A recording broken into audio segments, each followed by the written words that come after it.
I'm Jane Clifford. I'm one member of the planning team along with Spence O'Neill and Diane Lipsett and Sylvia Oberly. We welcome all of you to another session of Faith in the City.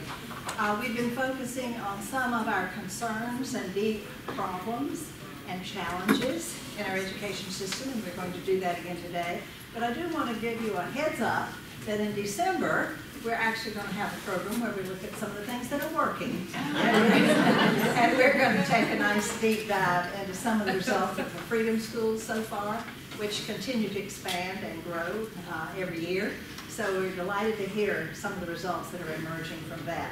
So you will hopefully come back and join us the first Tuesday in December as well.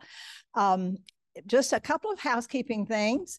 Refreshments are on the table outside, along with water and tea and lemonade. So feel free to go out and help yourself at any point, and the bathrooms are just adjacent to there. I think that's most of the housekeeping that I need to touch on. Again, we are delighted to see you every time that you come, and so pleased that you join with us as we continue to struggle with what we're going to do to refocus funding, attention, everything that needs to happen in our public schools. North Carolina had been known as a progressive state and had made great strides in a lot of areas. Unfortunately, I think we can all agree that we've lost some ground, and we need to regain as much of that as we can going forward. And to do that, I think one of the things that really struck me in Rob Schofield's presentation last time was that it does make a difference if advocates make enough noise. It feels discouraging sometimes, especially with gerrymandering, but I think we just need to keep banging the drum over and over and making sure that our voices are heard. To me, it's such a no-brainer that I sometimes forget to say, why aren't we investing in our citizens? You know, it seems like the automatic best thing for a government to do is to make sure that its citizens are well educated and given a good start and continuing start toward a productive life and being good citizens. So hopefully we can keep on making that kind of noise. So today we are delighted to have three presenters with us with deep roots and expertise in what we're talking about, because I think a lot of us have been concerned, not just in North Carolina, but nationally, with a lot of misunderstanding, I think, sometimes honest, sometimes devious, which is contributing to a push to restrict sometimes curriculum, to interfere with what books should or shouldn't be on the shelves in the libraries. And so today we have brought together three folks that I think can help us sort of begin to say, well, how bad or how good or what's going on in our own community and in our state in this particular area of work. So we're going to hear in this order, first of all, from Karen Meyer, the Director of Media Services for our school system. And Karen has worked for a long time in this field. And before that, she taught several different grades. So I'll just highlight that pretty quickly, because before she came here, she was in Guilford County doing media work there. And before that, she taught in Randolph County and in Guilford County, 1st, 3rd, 6th, ESL, and instructional technology. So you've covered a lot of the waterfront. She's also been teaching since 2018 online information technology for Ashford University. And just so you need to know, she's a Renaissance person because she also plays the flute. So maybe next time she presents, we should ask her to do a little musical accompaniment to it. And she's married with 3 children. Jamie Southern is the Executive Director of Bookmarks, which of course I think all of us know is a literary arts nonprofit and independent bookstore. And again, Jamie brought deep roots to this work, because prior to being the ED at Bookmarks for 9 years, she was operations director there. And before that, she was the educational coordinator at the American Booksellers Association, which gave her, I know, a lot of good contacts for the work that you do now. I am delighted you see this screen up here that reminds us that one of her focus has been to look at racial equity and do that under the rubric Books with a Purpose. And so if you haven't gone to the festival, be sure you go as it comes each year. And she also owned an events company in the past, which I'm sure helped a lot as you plan festivals and other events. And she is married with 1 daughter. Dr. Effie McMillan is the Chief Equity Officer for our school system. And again, when I looked at the resume online and I thought, wow, Effie, you've covered a lot of ground and been around for quite a while. She was in Guilford County serving various roles for over 21 years before coming here. So I'm really glad we managed to steal you away from Guilford County, but maybe don't tell them that. For the last 18 years, she's also been an adjunct instructor at North Carolina A&T, her alma mater, in the School of Education. Her BS was from North Carolina A&T in elementary education, her master's from UNCG, her doctorate in educational leadership at High Point University. So these folks come with lots to tell us, lots to share, and we're looking forward to hearing your remarks. So thank you so much for joining. And I'll ask them to come one at a time to give their opening comments and information. And then after they have each had a turn and seated, they'll respond to questions and probably even may want to talk to each other a little bit as we listen in about some of their experiences. So again, even though you don't project to the audience with this, you will need to hold this for the Zoom folks. Thanks again. Yeah, everybody's gonna trip over, it's gonna be me. All right, well, thank you. Thank you for having me today. I am the Director of Library Media Services, and Dean mentioned that next time you get to hear about what's right with our schools, what's going well, I want you to know what's working in our schools now is our school libraries. So I want to just lead with that, like our school libraries are working. One of the things that where I feel so privileged to lead them in the district is in making sure that our students have access to diverse literature, that they are able to see themselves in the books. They're able to see, if you're not familiar, some of you, I know several of you in the room will be familiar with the windows, mirrors, and sliding glass door principle that's been around since the 90s. Where students have those opportunities to look through the window and see other people's lived experiences. But then they also have those mirrors so that they can see themselves. But then the sliding glass doors to where they can step through that door temporarily and be able to walk in somebody else's shoes for just a short period of time that gives them the empathy that they need to be citizens in our country. So thank you for having me. I feel very privileged to be here today. Dean did ask me to, send a few questions for us to answer. So I'm just going to kind of go through. She had asked about how much freedom do media coordinators have in selecting books for our school libraries. So for our school libraries, we have board policy that is selection policy in how we choose books. The policy, and I could give you the numbers if you're interested later, but that really is what drives that selection. So they lead that work within their schools. There's also a media technology and advisory committee that they work with in selection. So they get suggestions from teachers, they get suggestions from the students, which is vitally important. We don't want to buy books that they don't want to read. So, getting their input, and then they take that to the Media Technology Advisory, otherwise known as the MTAC, if you ever hear that. They take it to that MTAC, and their MTAC reviews that list of books, and that's how books end up in our libraries. But they also use that Media Technology Advisory Committee for curriculum aligned materials as well. The training, Dean had asked about the training that media coordinators undergo. So the media coordinator position is a master degreed position. Some school librarians are working towards their certificate, their licensure in school libraries, but it is a master's degree. And we receive extensive training on collection development. That's book selection, the deselection or weeding of books, because we don't want to keep books that are 30 years old that nobody's reading anymore, even though that's really hard for some people. But they also in promoting that collection and building the diverse, inclusive collection of books that meet the needs and interests of the students, as well as align with that curriculum. They also learn where to find books. The various publishing houses, they learned to look in the book review sources. How do you make those decisions? Because when you have $10,000 to buy books, obviously you can't, that's a couple thousand books. You can't read every single book. So we're dependent on book reviews and other sources to make sure that we're buying books that are going to align with the needs of the school. They have training in children's and young adult literature, what's out there, where to find it, the various genres, the authors, and then topics of interest for students. They learn how to connect books with students. That's one of the things that we love more than anything else, is to hand the book to the student and they come back and they want another one and they want another one, because you're building that lifelong reading. They're also familiarized with various reading programs and tools for recommending books, kind of like those what to read next tools that are online that are really becoming robust now. They take coursework in collaborating with teachers and staff to work, because one of their primary roles in the school is instructional.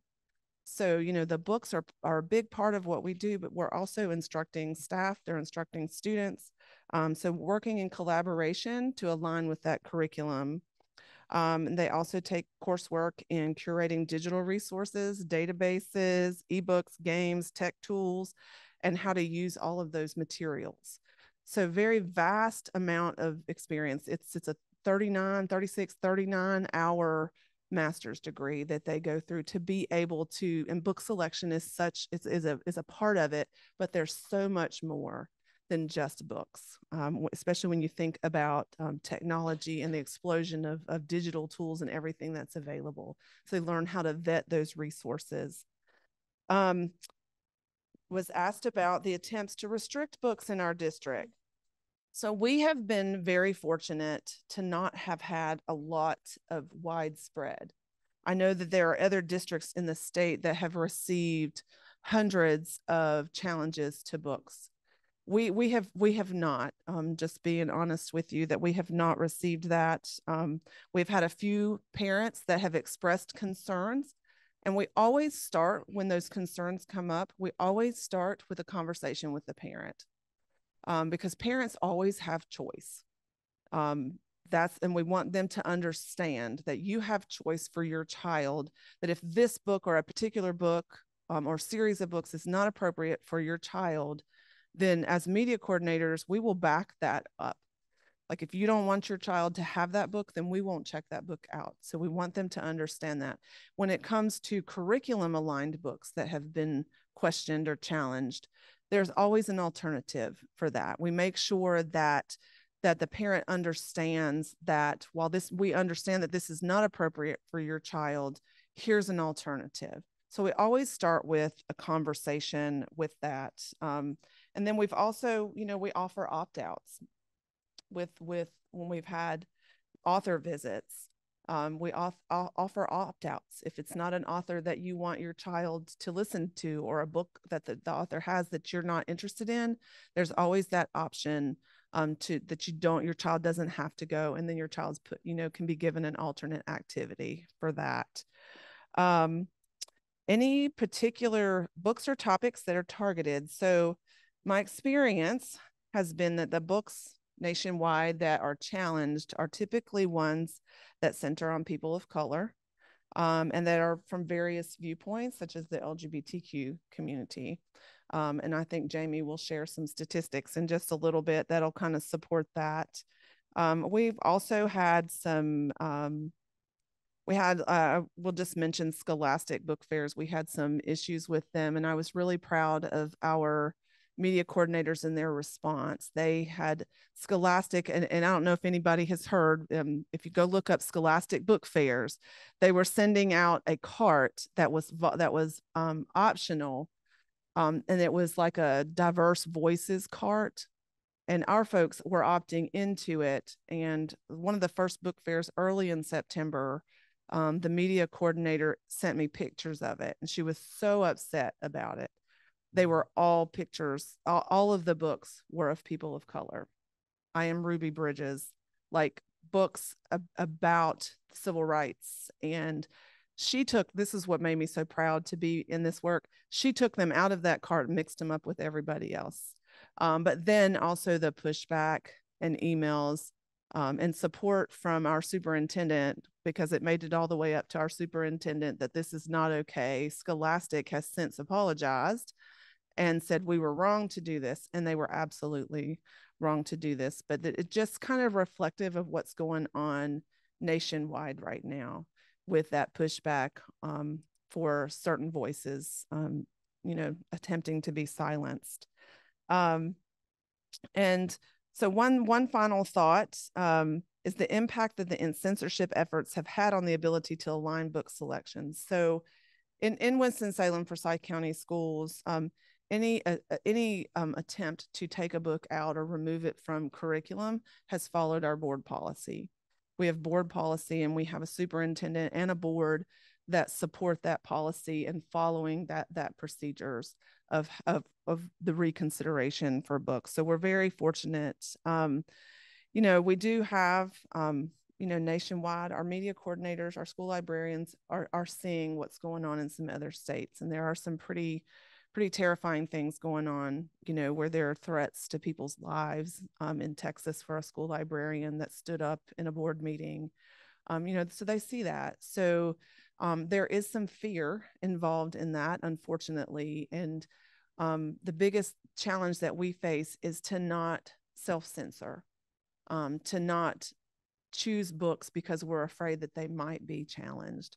So that's our biggest challenge. So yeah, it's a troubling landscape, but we're navigating it and doing the best we can. So.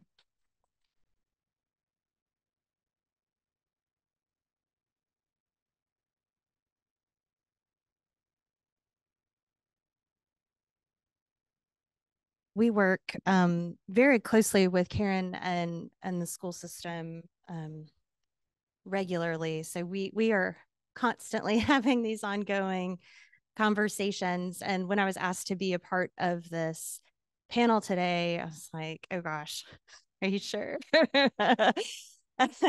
I'm fairly direct, outspoken person if you don't know me. And so I was telling my friends at the school system that Bookmarks is in a different position. We're able to say things and do things a little differently. So I'm grateful for their partnership, the school system's partnership in everything that we are doing. I wanted to present a little bit of Bookmarks has experienced some of this, yes, and I will talk a little bit about those examples. But what I really wanted to talk about is what the bigger picture threats, which I absolutely think that they are threats, and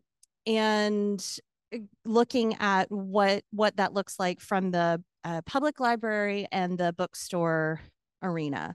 So not going to read you these stats. You can see them there. All of this is coming from the ALA or other sources, PEN America. So happy to send anyone any of these stats later if you want them. But the American Booksellers Association has provided a lot of tools on education and advocacy work surrounding all of the challenges that communities are facing around the country to support independent bookstores. These are numbers that are only reported. So we know that in all likelihood, the numbers are a lot higher than these. These are just the ones that that PEN America or others have received direct reports on. I thought this was really fascinating. We hear a lot about Florida. They do have their problems as well, but the number one state for attempts to ban or challenge books last year was actually Texas, which also not super surprising. What is surprising is number 2 is Michigan, and number 3 is Pennsylvania.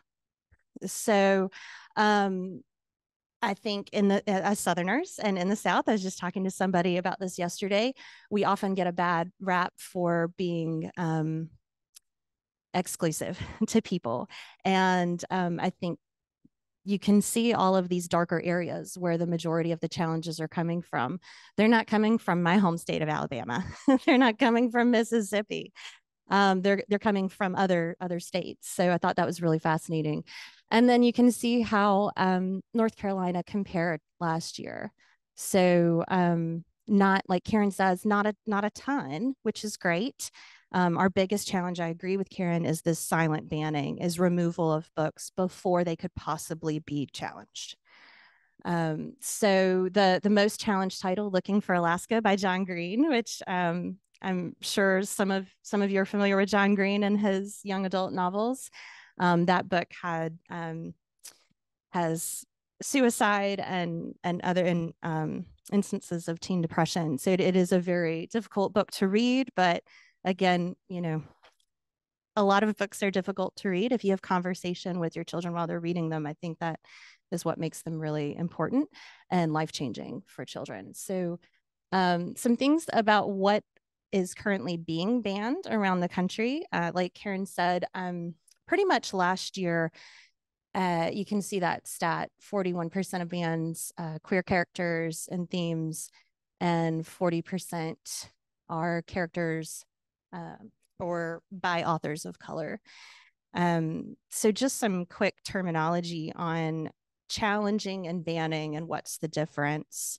A challenge is an attempt to remove or restrict materials based on content, and then a ban is the removal of those materials. So you'll get a lot more challenges than you'll get bans. You know, challenges happen probably fairly regularly, or complaints. we can call those too, but there's a formal challenge system in place at pretty much every school district, and that is helpful in helping not complete the full removal, the ban of the books. Almost any book that has contained magic ever has been challenged. We know that Harry Potter had a lot of issues, and other books like that. But children's books specifically have been under under attack, with 75% of children's YA books that contain any sort of hint at teaching anything about queer characters, or as they say, queer themes in the challenges. Those is 75% of what's being made up of the bans this past year, which I thought was really fascinating. And here's a fun thing too. So Bluest Eye, if you've read Toni Morrison books can be tough. They're tough. They're very important. And I think she's America's best writer. I love The Bluest Eye. Obviously, Bluest Eye is going to be difficult for a lot of folks to read. But I thought it would be interesting to tell you the reasons that these 3 books have been banned. Bluest Eye is a good example, as is Beloved, her other most challenged book, based on EDI, Equity, Diversity, and Inclusion content. So banned in school districts in New Jersey, Florida, Texas, and Utah, but it's pending in lots of other school districts as well. Why was Brown Bear banned? Brown Bear, it's a staple, right? Well, so Texas banned this book. This is hilarious. Texas banned this book because they confused the author, Bill Martin, for a different Bill Martin who wrote a book called Ethical Marxism. But how does that get challenged and all the way through the process to being banned without them clearing that up? That's just scary. And then why was the dictionary banned? Forgive me, Knollwood community, for saying this out loud. It includes an accurate definition of the term oral sex. And that's why the dictionary was banned in schools. It's remarkable to me. What is scarier? I feel like my slides get scarier and scarier. I'm so sorry. Who is doing the banning? This is remarkable. How many people knew this? 11 people nationwide responsible for 60% of all the book bans in the country. Okay, so think about that. Here in our school system, we've heard from a few of the same folks over and over. And at Bookmarks, we have as well. So a lot of them are linked directly to political movements. So it's absolutely a political push. Moms for Liberty, many of you have heard of that group. Very, I think, scary organization. I will say that. These are the 3 criteria that they are fighting books that are in our schools and public libraries based on critical race theory, gender ideology, and DEI movements in literature. And there's some really great information about what does it mean when they say grooming or sexualizing our children. We get that a lot of bookmarks, that we're grooming children. And here's what that means. I love that anti-grooming laws already exist in many of these places. Meanwhile, the supposed anti-grooming movement is silent on the 41 states where child marriage is legal. So it's interesting where all that comes from. A lot of these, especially Moms for Liberty, use the frame as parental rights as the reason for challenging books. And that has been a big case and part of our increased conversation we've had at Bookmarks and in the community since this summer's state legislation that was passed, the Parental Bill of Rights, which if you haven't read that, please look it up. It's terrifying. We have seen a spike in bans and challenges since 2020. Obviously, there's been a lot of public statements defending racial justice have had a harsh backlash. Thinking back to Colin Kaepernick and taking a knee during the national anthem. But the public backlash is making its way into education, into our public libraries and other places as we try to whitewash history. So it's not a movement to actually ensure age appropriate educational material is being given to children. There are deeper issues here surrounding, I think, a lot of it from these political movements that are very organized. They are very patient. They are very vocal. But also what's important to remember is it's a minority, 11 people causing the problems. So how it's hurting bookstores specifically across the country, we've had some states try to sign into laws, some ambiguous language around what is obscene material. But you can see what that would restrict libraries and booksellers to do. So at worst, booksellers could have been liable for a Class D felony for not upholding an ill-defined and political content-based restriction. And we've had a little bit of this at Bookmarks. There's not been any kind of major legal action taken towards us, but some of you might remember the drag queen story time of 2022. Was that just last year? We had a lot of action against that, and that was interesting to deal with. So many of the challenges, of course, happen in schools, but so many more are affecting anywhere else that reading is being promoted. Our most recent instance of this was at our festival this year when we had the authors that were challenged by parents or canceled visits or didn't want the visit was 100% authors that they deemed to be inappropriate because of basically being queer authors or having queer characters in their books. And then they were either and or also people of color. So what we are doing at Bookmarks, we will always continue to offer programs and events that lift up traditionally marginalized voices. That is our value. That's what we do. That's what we stand for. We'll continue to recommend books to people that expand their horizons, be the windows, mirrors, doors, like Karen said, because we think it's critical that people see all different experiences and identities in books.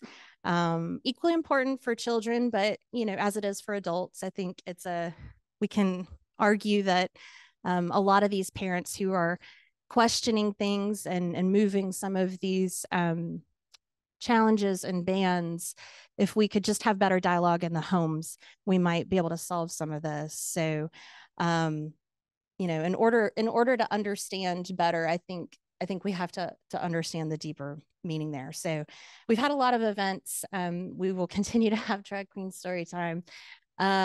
We have had recently an event celebrating banned books and fight against censorship. And I have a last slide here with just things that we think that you can do to help. It's helpful to write your legislators, write your school board members. You can also write our school librarians and say thank you for defending diverse voices in our schools. Thank you for being a champion for equity for our students. And I think that's equally as important to fight against, but to also encourage the people who are on the front lines doing the fighting. So those are some ways. I think you can also go to the American Library Association and look up fighting censorship. There's lots of resources for ways to get involved, and I think it really does make a difference. So thank you.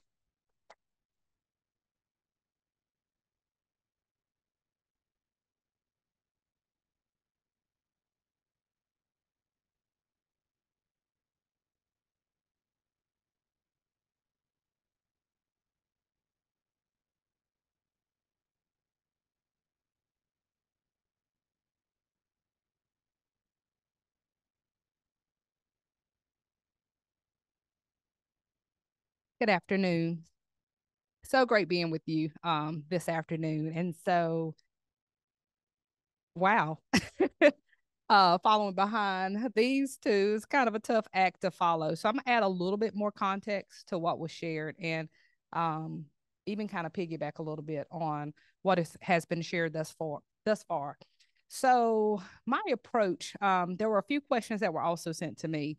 So my approach to responding to some of these questions and what I want to share from you doesn't just only capture the local context, but also speaks to the global context too. In my work, I'm a part of multiple networks and collaborate and work alongside many colleagues across the country and across the state that do the same exact work that I do. The role of an equity officer in school districts is fairly new.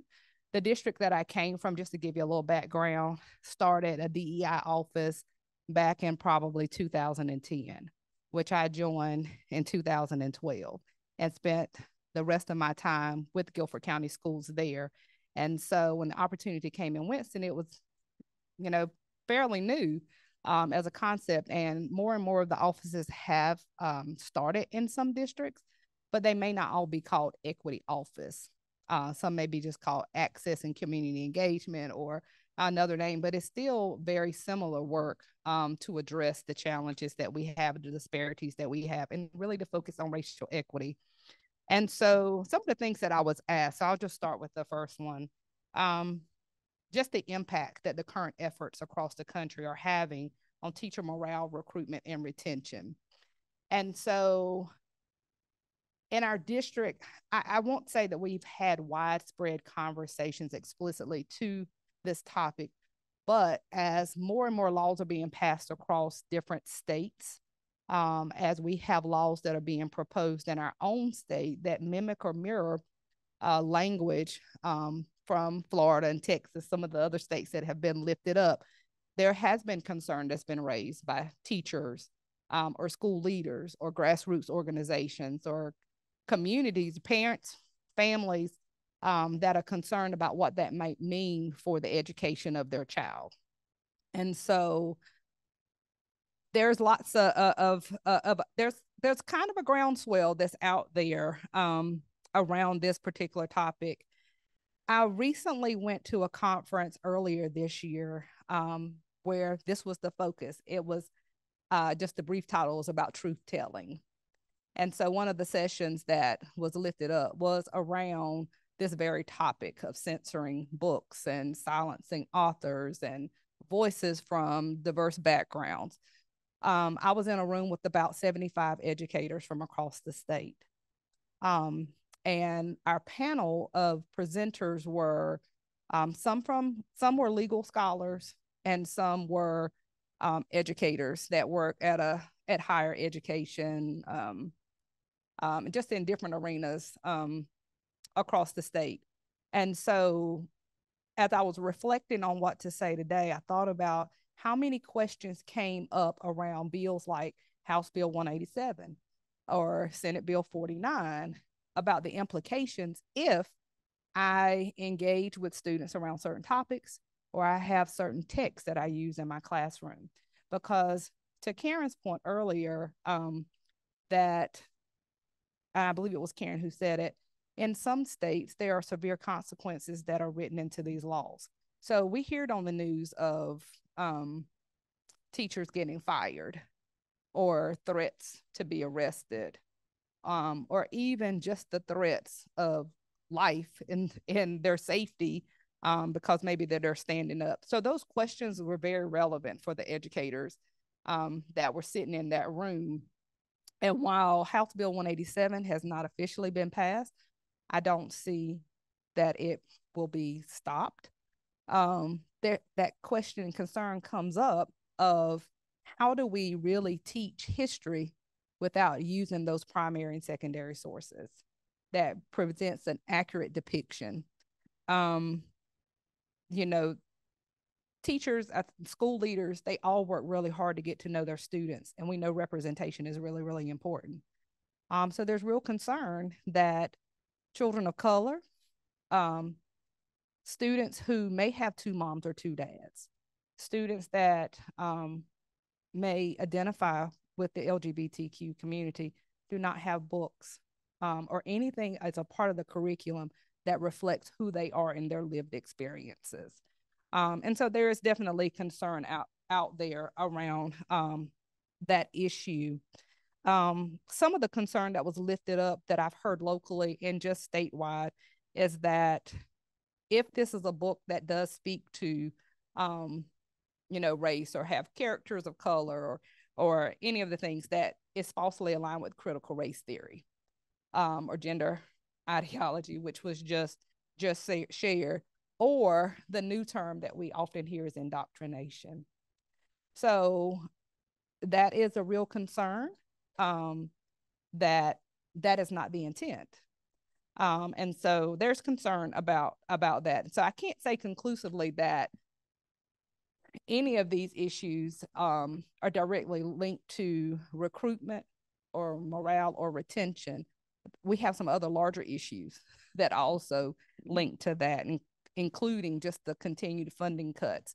This is year 26 for me in education. And I think for people like me who've been around for a very, very long time, have experienced decades of continuous cuts to education, added responsibilities or expectations, but not necessarily the resourcing that goes along with it to support the work that educators do every single day.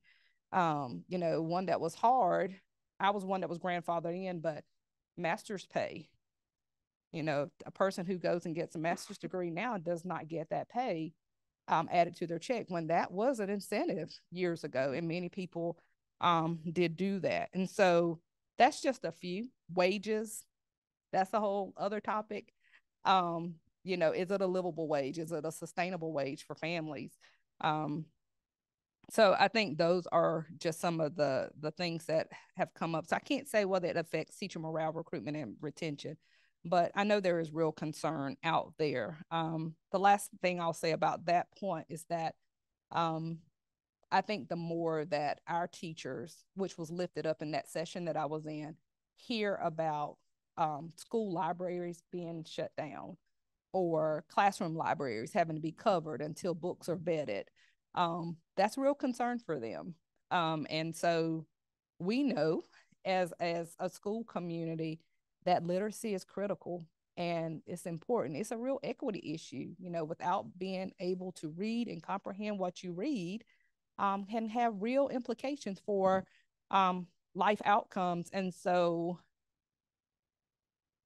it's just an interesting place to be in 2023. You probably saw me on my phone over there, and I was like, 2020, I remember sending out information about critical race theory because people started asking, what is that? And so I've been teaching undergraduate and graduate students for a long time who want to be teachers and part of education program. That's not taught in education courses. My master's degree in school administration did not teach critical race theory.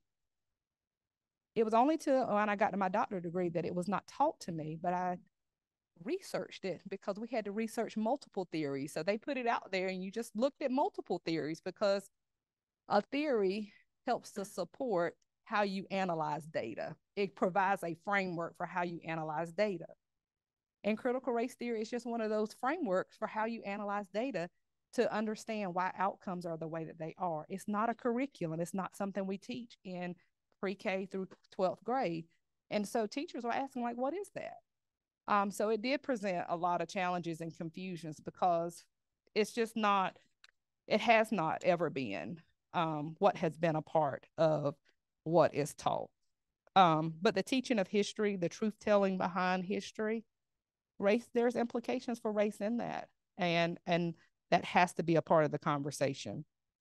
And so the next question, and I'll just a few other points about have we heard from principals about the degree of such efforts and their impact on their school staff? I think it just varies from school to school.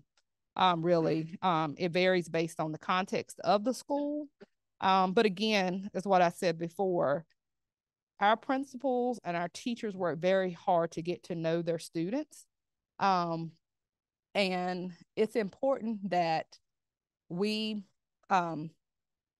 teach the whole child and use literature that comes from diverse perspectives, that is not singular. And so that is important to them to have a number of pieces that are available to students. To Karen's point earlier, it's always been that if a parent objects to a piece of text, there's always been an alternate piece of text that they could use as a part of their learning in their classroom. So, and those things still will remain, but representation is definitely important. And without literature that cuts across diverse perspectives and diverse characters, all of that does not allow children to see themselves, see others, and to step in and out of those experiences that they may encounter. So how are we working to comply with the North Carolina legislators' Parents' Bill of Rights or other restrictions on school curriculum? So I know I mentioned Senate Bill 49 earlier. We are working now, we have an internal task force that is working to comply with the expectations. There are some pieces that we already have in place that have always been in place.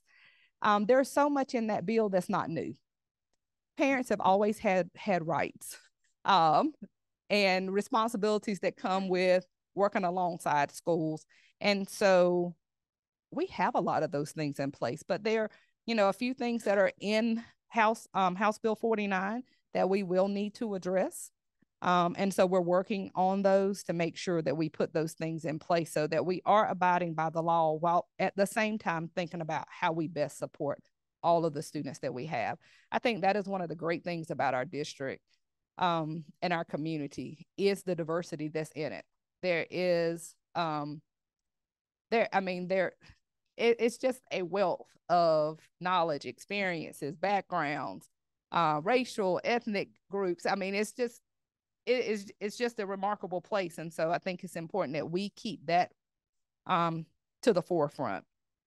And so the last question that was asked was, have such attempts to influence or censor curriculum and book selection, how does it seem to impact my work to promote diversity, equity, and inclusion in our schools and to provide training and support to staff in these areas? So I haven't slowed down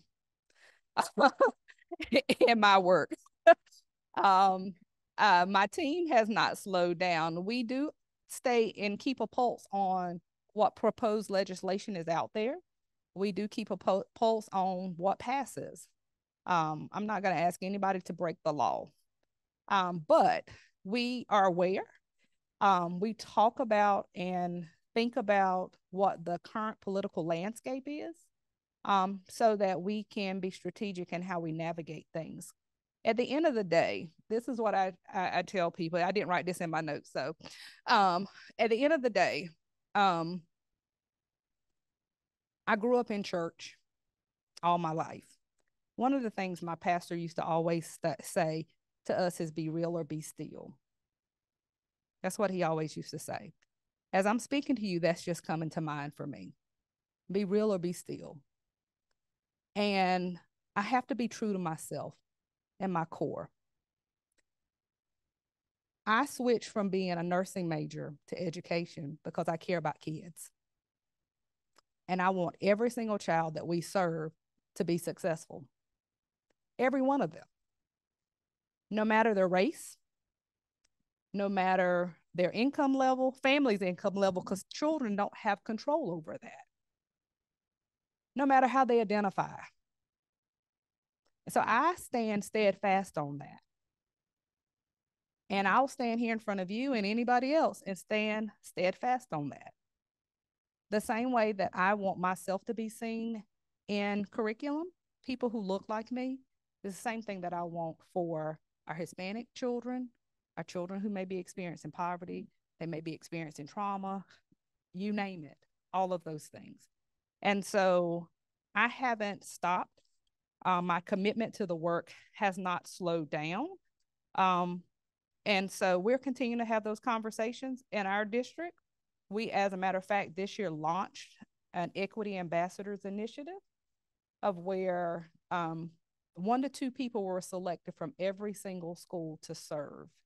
And we launched it October with our first session. So we will be having pretty in-depth training, conversation with them, and helping to build collective capacity across the district. I have a team of, it's 4 of us, and there is no way that 4 of us can leverage everything across 81, 82 schools. And so it means our office, it means our senior leadership, district leaders, school-based leaders to continue to stay steadfast on doing what's right for children and to ensure that they are getting what they need to be successful. Karen did mention earlier about policies that we have in place. And so one of those policies on challenging educational materials right now is under review and will be on the board agenda on November 14th. Because one of the things, going back to one of the earlier questions that I had mentioned, was concern about books being challenged and the statistics. Jamie, I thought I had that right, that she mentioned earlier about the number of people who have impacted that 11 people, 60% of the books that are banned. As I've spoken to colleagues across the country, that's been one of their concerns, that it may not be a student, it may not be a parent of a child who's currently enrolled, or even somebody who lives in that community who is challenging books. And so we are reviewing that policy and bringing forth a policy to the board on November 14th that will help us to begin continued work of ensuring that our students have an access to a wide array of books and literature and curriculum materials that will support them in their educational journey. The last thing that I will say is that for me, and I will say I believe for our district, is that we want to ensure that equity is not a buzzword, but is really about action. And so we are working on, I see one of my equity advisory members in here.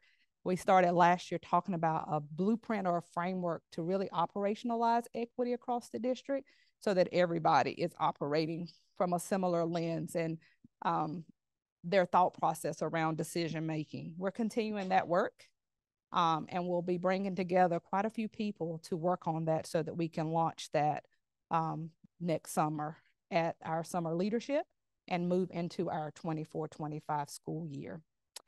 So this has been great. I'm going to stop talking so that we can, I'm going to turn it over to you to Dr. Clifford. Okay.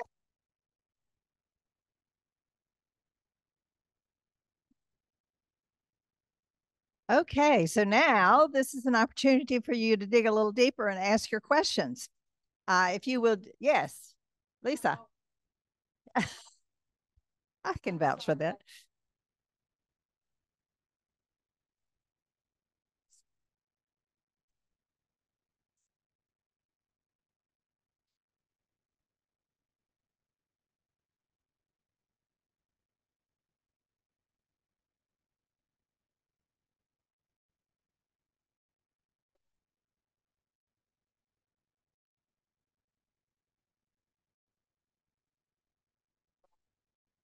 For the Zoom audience, I'm going to stay close. If you'll tell me again what's being considered on the 14th and maybe if you can, what kind of support you would actually need. Because for instance, if I want to go and speak, I have to know, which issue and what's going on enough to be able to speak.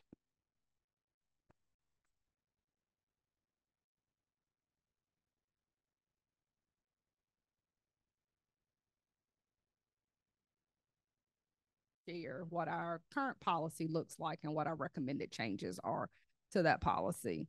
And then from that policy committee, it will be put out for public comment for a period of time. And then on November 28th is when we're asking for it to be on the full board agenda for a vote of approval. And so at our policy committee, I'm sure we'll hear feedback from board members of things that considerations or things they would like to see in it. And then we'll take the feedback from the community, from any stakeholders, and then it'll be on the full board. So there's a couple of ways. Once it's posted for public comment, we can share that. So you can share that out. You can go and look at it. Just keep in mind, policies should be more broad and general in nature. And then we've outline more specific processes if it is challenged, what the steps that we're going to take to make sure we go through a fair and comprehensive process to review the literature, and that we have multiple voices at the table for reviewing that literature. And Karen could definitely speak a little bit more to that. But then on November 28th, when it's on the board for full for action item, because that's an agenda item, you could come to the board to speak in support of passing that policy. And you would just arrive a little bit earlier, sign up, and be able to come and share your support.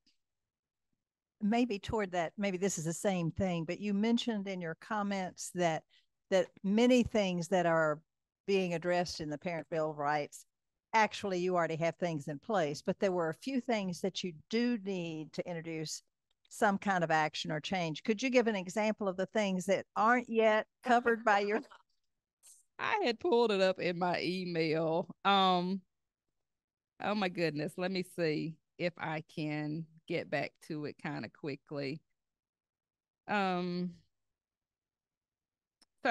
like some of the things that are in there, like it's never been closed for them to inspect materials that are being used for the classroom or the standard course of study. Like those things are available and can be available for parents.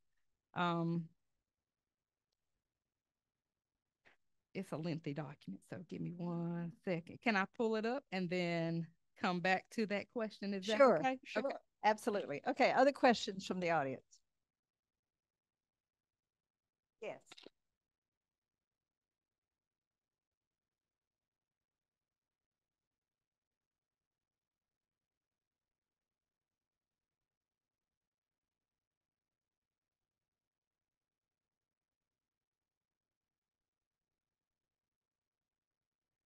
Okay, for the Zoom audience, the question was, are there student groups that are also organizing and speaking up and advocating, since they're the ones most impacted?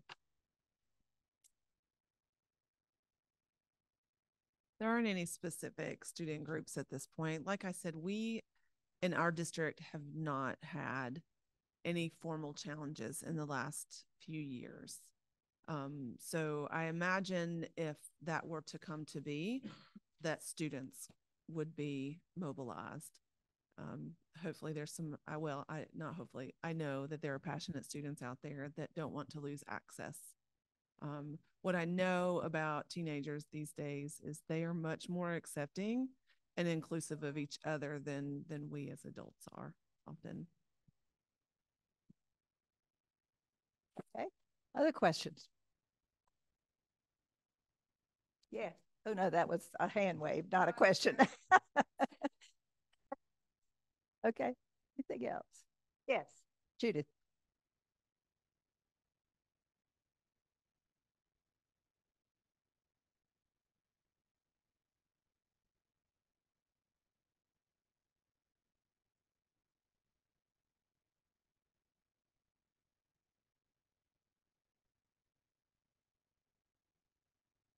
Okay, again, the question was that in Houston, there have been some libraries that have actually been closed down and maybe the books just funneled out to classrooms. Has anything like that happened here or in North Carolina?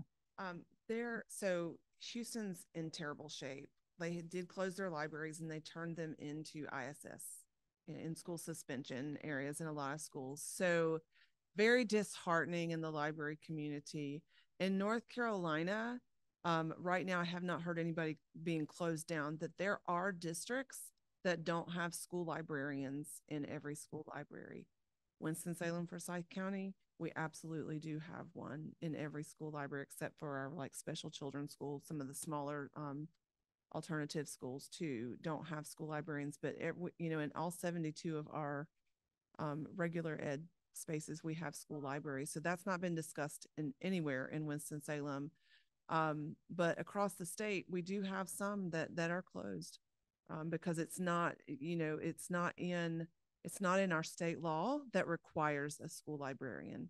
So some school districts, budget cuts, they cut their school librarians, despite the research that shows that a certified school librarian impacts student learning in a very positive way. But yeah, that happens. Maybe not the ISS, but they're not open.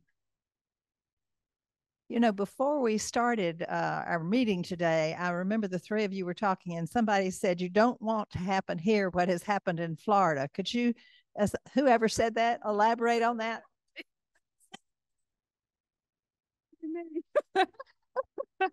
I do have several colleagues that work in Florida. Some are in some Java-like roles as I am, and then others are not. But on different calls that we've been on, as we've been talking about, just some of the challenges that they're facing, one of the ladies indicated that they were under such scrutiny about everything, whether it was any professional development that they were going to provide, vendors that they were requesting to work with, any consultants or anything like that. And then books were being pulled off shelves, or I think I may have said it earlier, like classroom libraries, classroom libraries, sets of books. Like I remember being a teacher, I taught elementary school. I had over 300 books in my classroom that were just my personal books that I just bought for kids. I had from when my daughter was little, and all of that. That was what I asked for Christmas presents a lot of times. Can you buy books for my classroom? And so they talked about how those shelves were empty or covered and children could not go. Probably many of you remember times in classrooms where it was drop everything and read, or you finish your work early, teachers encourage you to go, read a book, continue reading a book that you're interested in. And just those books were not available in the classroom for kids to do that. And that was very troubling to them. And so that was probably what I was alluding to at that time. You have a question for the chat? Yes, from the chat. Can school boards ban books? Is that part of their scope of authority? So school boards are required by law to follow their own policy. So does it happen? Yes. But oftentimes they open themselves up to litigation if they don't follow their own policies. But so far, is our board following their policies? They absolutely have followed their policies. We're very fortunate to have a supportive board. Dr. Schwartz.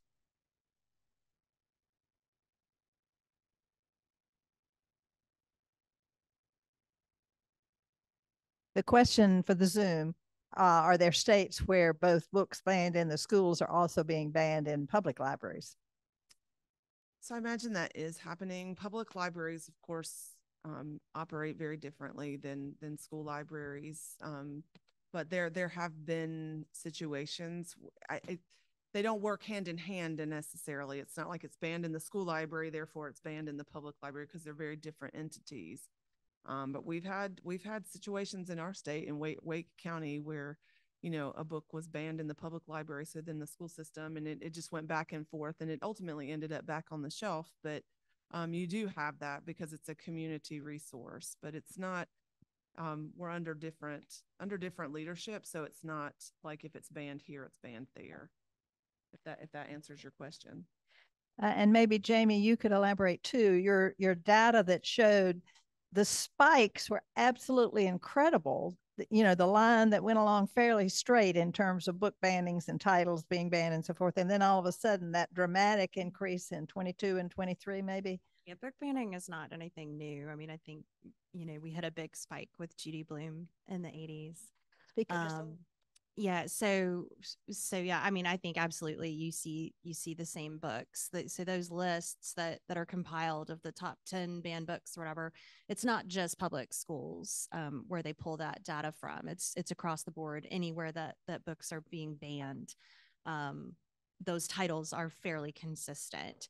But what is 100% consistent is why they're being banned. It's the, you know, people of color and the LGBTQ population are the books that are the most challenged and banned across the board. Bill?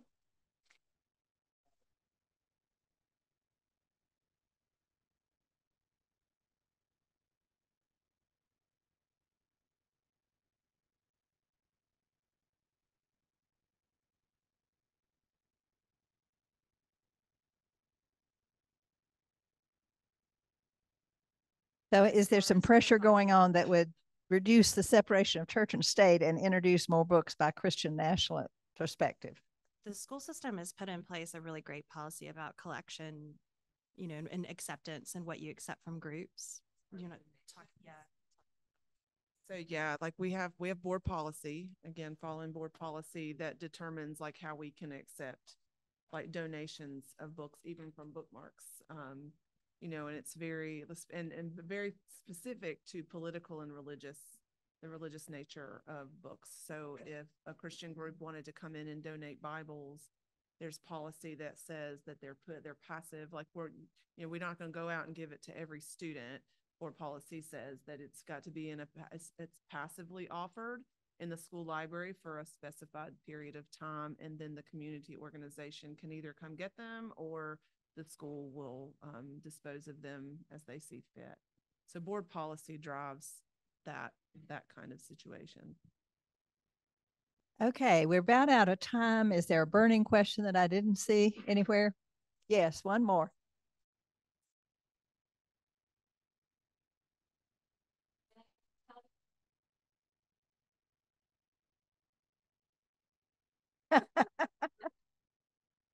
Yeah. In other words, you can ban the book, but you can't ban what's on their phones, right? Yeah. Yeah.